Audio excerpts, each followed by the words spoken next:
Bonjour et bienvenue à ce webinaire. Aujourd'hui, nous allons voir ensemble les difficultés que tu as pu rencontrer dans ta recherche du zéro déchet et je vais t'aider à poser les bases pour construire un quotidien écologique en accord avec tes valeurs, au service de ton bien-être et de ta santé physique et mentale. Pour profiter au maximum de ce webinaire, installe-toi confortablement avec de quoi prendre des notes et c'est parti. Aujourd'hui, si tu as cliqué pour visionner ce webinaire, c'est parce que tu as eu ton déclic pour changer tes habitudes. Tu t'es lancé au petit bonheur la chance dans des changements, mais là, c'est le drame. Pourquoi? Tu t'es retrouvé confronté à tes premières difficultés. Rien ne se passe comme tu l'avais voulu, c'est plus difficile que ce que tu avais imaginé, tu n'y arrives pas malgré toute ta bonne volonté, tu as essayé des recettes, des astuces, et cela ne fonctionne pas, tu as trop à faire et tu ne sais plus où donner de la tête, et une chose en entraînant une autre, tu t'es senti submergé, alors tu as lâché l'affaire. La question que tu peux te poser, c'est pourquoi est-ce que cela n'a pas fonctionné? Il y a plusieurs raisons possibles à cela. Tu as voulu tout faire en même temps, tu t'es mis la pression, tu ne t'es pas assez préparé à changer tes habitudes, tu t'es retrouvé noyé sous les informations, informations que tu n'as d'ailleurs peut-être pas cherché à vérifier, et enfin, tu ne t'es peut-être pas soutenu dans ta démarche. En résumé, toutes ces causes signifient que tu n'avais pas les clés en ta possession pour bien faire. Mais la bonne nouvelle, c'est que je suis là. Je suis là pour t'aider et te donner les clés qui te manquent pour réussir à changer tes habitudes. Qui suis-je? Je vais me présenter brièvement. Je m'appelle Solange, j'ai 28 ans. Je suis à la fois spécialiste en information documentaire, c'est un terme assez savant pour dire bibliothécaire, et accompagnatrice zéro déchet. Je mets donc toutes mes compétences bibliothéconomiques à ton service pour t'offrir un accompagnement zéro déchet personnalisé de qualité et adapté à tes besoins. Dans la vie, je suis une grande fan de l'univers Marvel. Je suis même tellement fan que pour la petite anecdote, j'ai appelé mon chat Marvel. Je suis également une grande fan de musique, plus particulièrement de rock et de métal, et je suis une grande fan du groupe Paramore. Si ma conscience écologique n'avait pas pris le dessus sur mon adoration du groupe, j'aurais très certainement les cheveux aussi flamboyants que ceux d'Hayley Williams. Et complètement à l'opposé de mes goûts musicaux survoltés, j'ai des hobbies plutôt de mamie, puisque j'adore faire des pulls 1000 pièces, et surtout ceux à l'effigie des grands tableaux d'histoire de l'art. Et pour finir de compléter le tableau, de mes loisirs de mamie, j'adore broder, même si j'avoue, je suis pas super douée. Et enfin, ce que j'adore le plus dans la vie, c'est partager, aider, rendre service et résoudre des problèmes. C'est principalement pour ces raisons-là que j'ai commencé mon activité d'accompagnement zéro déchet. Au niveau de mes accompagnements, j'ai 3 prestations. La première est ma prestation de base, c'est l'accompagnement zéro déchet personnalisé d'1 heure en ligne sur Zoom. Ensuite, j'ai une prestation en présentiel en Suisse romande pour t'initier aux courses en vrac. Et enfin, ma dernière offre est la plus complète puisqu'elle mêle à la fois du présentiel et du en ligne, où je viens chez toi et j'analyse pendant 2 heures ta cuisine, ta salle de bain ou tes produits ménagers. Et ensuite, je te propose un plan d'action pour changer tes habitudes. J'ai eu la chance, d'accompagner un grand nombre de personnes sur des thématiques très variées et dans les slides qui suivent, je t'ai mis plusieurs exemples de témoignages de clientes pour te donner un aperçu des problématiques possibles et leur avis sur mes coachings. Et dans ce premier témoignage, j'ai aidé une cliente à passer aux produits ménagers écologiques et zéro déchet. Ce qui est bien avec le zéro déchet, c'est qu'on peut vraiment l'implémenter dans tous les domaines de notre vie. Et avec cet exemple-ci, ma cliente partait en voyage en sac à dos en Amérique latine et elle recherchait des solutions pour voyager éco-responsable autant que possible. Cette troisième cliente avait envie de changer ses habitudes de consommation et de faire plus attention à la provenance de ses aliments.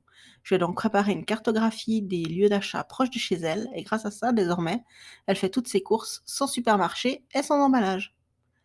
Et enfin, dans ce dernier témoignage que je te mets en exemple, ma cliente, voyait le fait de faire ses courses en vrac comme une contrainte et cela lui prenait vraiment beaucoup la tête.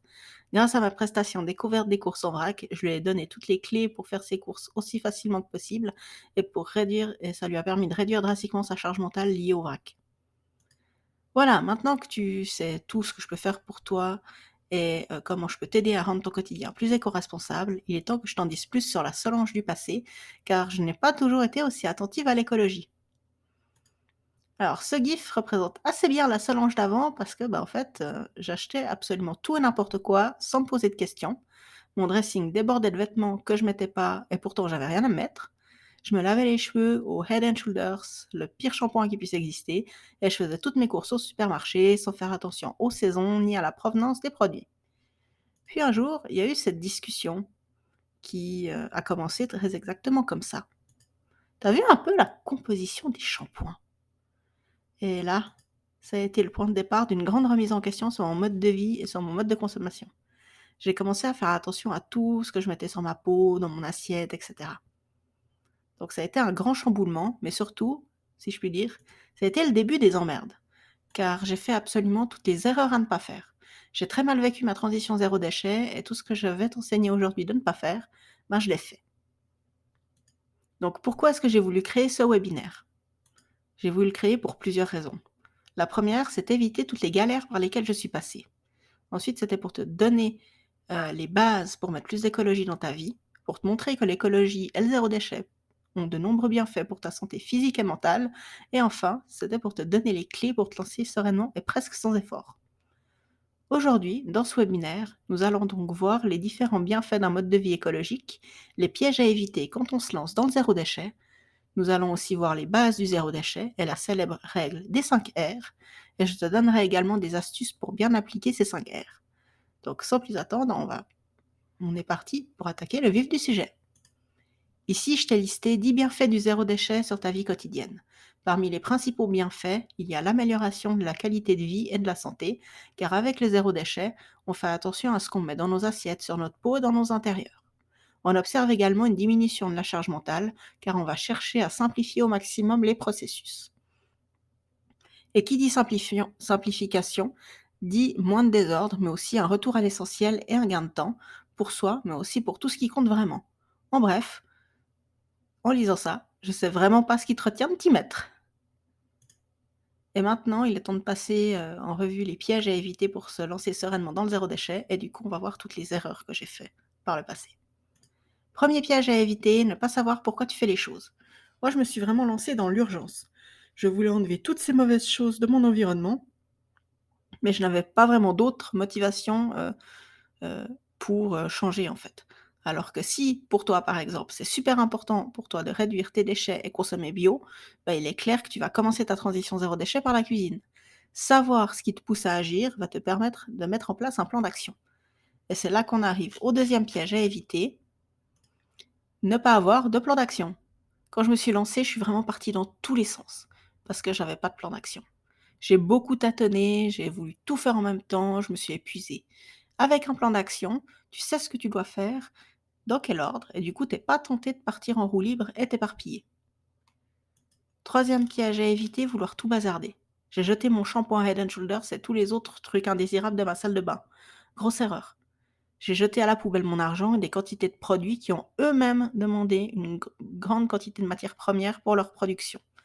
À la place, ça aurait été mieux de déterminer les produits en pleine conscience avant d'acheter peut-être des produits différents, des alternatives plus écologiques, ou même simplement ne pas forcément les remplacer parce qu'on n'a pas l'utilité. Donc, important de réfléchir aussi puis faire les choses en douceur. Quatrième piège à éviter, vouloir acheter du neuf. Je l'ai fait avec mes bocaux pour conserver mes aliments achetés en vrac. Faut savoir que les alignements de bocaux que tu vois partout dans les cuisines, sur Insta, sur Pinterest, c'est du fake. C'est juste esthétique. Tu le comprendras quand on arrivera à la fameuse règle des 5 R. Tu verras tout ça après. Cinquième piège à éviter, vouloir tout faire en même temps. Je te l'ai dit précédemment, ça sert à rien. Moi, ça m'a apporté que du stress, de la fatigue et une charge mentale de dingue. À la place, implémente vraiment une chose à la fois et tu verras que ce sera beaucoup plus facile. Sixième piège à éviter, ne pas t'écouter. Fais-toi confiance et ne t'inflige pas des trucs sous prétexte que c'est zéro déchet. Il y a tellement d'alternatives qui existent qu'il y en a forcément une dans le lot qui te conviendra. Ce n'est pas à toi de t'adapter au zéro déchet, mais bien au zéro déchet de s'adapter à toi. Retiens bien cette phrase. Et enfin, septième piège, ne pas s'entourer. Ne reste pas seul, c'est le plus sûr moyen d'abandonner par manque de motivation. Entoure-toi de personnes bienveillantes, aux mêmes valeurs que toi, et tu verras que le zéro déchet te paraîtra un vrai jeu d'enfant. Mais au fait, le zéro déchet, c'est quoi? C'est un mouvement de protection de l'environnement qui a pour objectif de réduire le gaspillage de ressources, de lutter contre la production d'objets à usage unique, et aussi, par extension, de lutter contre le plastique et les produits toxiques. C'est un mouvement à la fois à échelle individuelle et collective. Pourquoi échelle individuelle? Car il relève du choix de consommation. Et pourquoi à échelle collective? Parce que il relève des actions pour faire changer les gouvernements et les politiques dans le but de réduire l'impact environnemental et de favoriser la sobriété et l'économie circulaire. Et bien sûr, quand on parle de zéro déchet, on ne peut pas passer à côté de cette femme. Est-ce que tu la connais? Cette dame, c'est Bea Johnson. C'est une Française qui vit aux États-Unis avec son mari et ses enfants, et suite à un déménagement, elle a troqué sa gigantesque villa contre un petit appartement en attendant d'acheter la maison de ses rêves. Ce déménagement a été le début de sa prise de conscience, puisqu'elle a dû stocker une grande partie de ses biens dans un garde-meuble, et à la suite de ça, elle a réalisé qu'elle n'avait pas besoin de tous ces objets. Elle a alors embarqué sa famille dans l'aventure de la réduction des déchets et du minimalisme. Bea Johnson est surtout connue pour avoir popularisé le zéro déchet en 2013.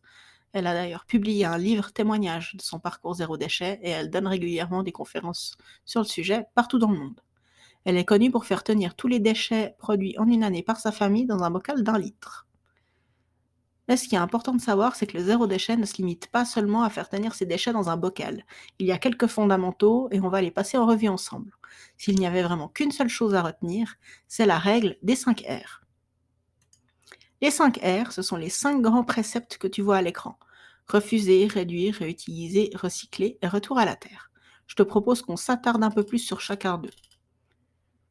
On va s'attaquer au premier R qui est refuser. Avec le zéro déchet, on va chercher à refuser tout ce dont on n'a pas besoin pour réduire sa consommation. Ce qui est important d'avoir en tête, c'est que tout ce qu'on ne consomme pas, on ne le jette pas. Il faut savoir que ce n'est pas parce qu'on n'achète pas qu'on ne consomme pas. Il y a tout un tas d'objets qui arrivent dans notre quotidien sans que l'on ait rien demandé. Les échantillons, les flyers, les goodies promotionnels, les sacs plastiques, les prospectus, la publicité dans nos boîtes aux lettres, etc. Pour réussir à refuser, il est important de comprendre qu'avec le zéro déchet, il y a deux formes de consommation. La forme directe de consommation, c'est celle où on achète avec nos sous, et la forme indirecte de consommation, c'est celle où on nous impose des objets, le plus souvent gratuits. Avec le zéro déchet, on va chercher à éliminer cette forme indirecte de consommation. Et c'est pas forcément facile de refuser en société, car c'est normal de ne pas vouloir être mal vu, de ne pas vouloir nager à contre-courant ou encore de vouloir vexer. Donc, en fait, ce qu'on fait, c'est qu'on va avoir tendance à justifier notre démarche alors qu'en fait, on n'a pas à le faire.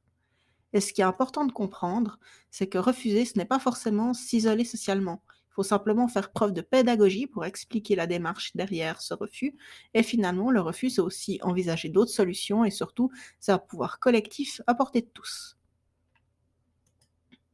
Avec le deuxième R, réduire, on va chercher à réduire ce dont nous avons besoin, nos possessions, nos déchets, etc. On va donc simplifier notre style de vie. Et il est important à cette étape d'apprendre à faire la différence entre besoin et envie. Un besoin, c'est quelque chose de primaire, comme décrit dans la pyramide de Maslow. Les besoins vitaux, les besoins sécuritaires, ou encore les besoins d'appartenance, etc. Alors qu'une envie, c'est pas forcément quelque chose euh, de précis. Enfin, pardon. Une envie, c'est plutôt quelque chose de précis à un instant T. Donc, pour apprendre à faire la différence entre besoin et envie, on va faire un petit exercice tout simple. C'est que on va, par exemple, quand on a envie d'acheter quelque chose, on va, au lieu de l'acheter, on va le noter sur un bout de papier. Puis on va faire ça pour tout ce qu'on a envie d'acheter pendant un certain temps, une semaine environ. Et alors, au bout de cette semaine-là, on va commencer à passer en revue notre liste. On va se rendre compte que naturellement, on va retirer plein de choses de cette liste. En fait, c'était des envies et pas des besoins. Donc ça, c'est un bon moyen de faire la différence entre envie et besoin. Ensuite, le troisième R qui est réutilisé. Avec ça, on va chercher à réutiliser ce qui n'est pas possible de refuser ni de réduire. Donc là, on va employer plusieurs fois avant de jeter et la réutilisation est un point clé du zéro déchet pour lutter contre la consommation de masse. En réutilisant, on évite la surconsommation et la consommation inutile et on va également limiter l'épuisement des ressources et prolonger la durée de vie des objets. Recycler est le quatrième R du zéro déchet. Quand on recycle, on traite pour donner une nouvelle forme aux objets et on les valorise dans des points de collecte. Pour une bonne revalorisation, il est super important de trier correctement pour que tout le reste de la chaîne de tri ne soit pas impacté négativement. Et le point positif, c'est que si on applique correctement les R précédents, il reste que très peu de choses à recycler. On arrive au dernier R qui est le retour à la terre, qui est l'action de composter les matières organiques. En Suisse, un tiers des déchets ménagers est composé de matières organiques. Si ces déchets vont directement à la poubelle au lieu du compost, ils sont incinérés, alors qu'en les compostant, on consomme moins d'énergie pour les transformer. Maintenant qu'on a passé en revue les 5 R, je vais te donner mes conseils pour bien les appliquer. Quand on cherche à refuser les objets superflus qui s'insinuent dans nos vies, il y a plusieurs domaines faciles à refuser. Les articles à usage unique, les imprimés publicitaires, les articles non durables et les cadeaux gratuits. Pour commencer à réduire, il est important de faire le point sur sa consommation en général. Pour ça, on va chercher à l'évaluer puis faire du tri et enfin diminuer progressivement notre consommation en conséquence. On va également chercher à réduire nos achats neufs, on va aussi tenir compte du cycle de vie des objets et on va éviter les activités qui soutiennent ou amènent indirectement à la consommation. Pour le R réutiliser, il y a plein de manières de réutiliser. Voici quelques pistes. La récupération, la location, le partage, l'emprunt, l'achat d'occasion, prendre soin des objets, les réparer, etc. Pour le compost, il y a également énormément de solutions, même pour composter en appartement. Voici quelques types de compost possibles. Il y a tout d'abord le compost de jardin, tout ce qu'il y a plus classique. Puis il y a la version la plus connue du compostage en appartement, qui est le compost collectif, dans une benne au bas de l'immeuble. Les déchets organiques sont collectés et transformés en compost par un procédé industriel. Et il y a aussi le bokashi compost et le lombricompost, qui sont deux types de compostage d'appartement. On arrive à présent au terme de ce webinaire. Si tu as des questions, tu peux m'écrire à l'adresse mail solange@sauzerodéchet.ch ou directement sur Instagram, sur le compte qui s'affiche sur ton écran. Dans tous les cas, que tu me contactes par mail ou sur Instagram, je te répondrai avec plaisir. Je te remercie d'avoir suivi ce webinaire. Si ce contenu t'a plu, abonne-toi à ma newsletter pour recevoir du contenu zéro déchet exclusif dans ta boîte mail tous les mois. Tu peux également me suivre sur Instagram. Et si tu as envie d'aller plus loin, mes offres sont là pour t'accompagner dans ta transition zéro déchet. N'hésite pas à aller faire un tour sur mon site internet www.sauzerodéchet.ch. Et j'organise aussi régulièrement des ateliers en ligne et partout en Suisse romande. Tu trouveras toutes les dates sur mon site. Je te dis à bientôt pour mettre plus de zéro déchet et d'écologie dans ta vie.